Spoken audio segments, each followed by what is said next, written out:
which the government is in the Reserve Bank, have come up and said we're looking at this thing differently.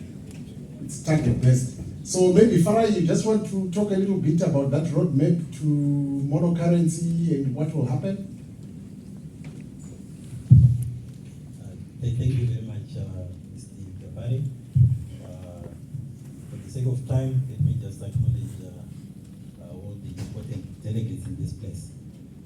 I think there are quite a number of issues that came through, and I'm glad that the investors that are seated up front here, you've actually mentioned a number of positives as far as the Zimbabwean policy framework, and particularly from a monetary perspective is concerned. And I would want to write on those particular positives. But before I go into the specific issue on the monetary policy, so on the road to monocurrency, I think it's also important that I just set the tone in terms of the trajectory that the bank has taken. And I think you will note from the time that the new governor came in, 2024 April in particular, we came up with a recalibrated monetary policy statement that was built on 3 pillars. 1, price stability; 2, exchange rate stability; and 3, financial stability.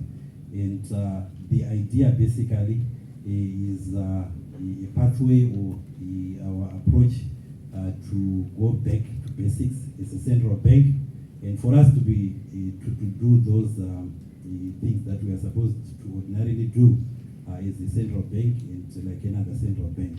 We have recorded significant progress on those 3 fronts: price stability, and I think the permanent secretary, the secretaries, both of them they've mentioned, but more importantly is the year-on-year inflation, which now sits at 4.1 in the end of January. And why that is critical for us is the stability that creates the conducive business environment that we all want. Secondly, on the exchange rate, I think we've recorded significant gains where our exchange rates, following the introduction of our gold-backed currency, the Zimbabwe gold, is remained fairly stable at around 26 to $1, and that is quite very critical because there was a point that was raised up front here to say we want to maintain the value of the 30% that is surrendered upon receipt of export proceeds.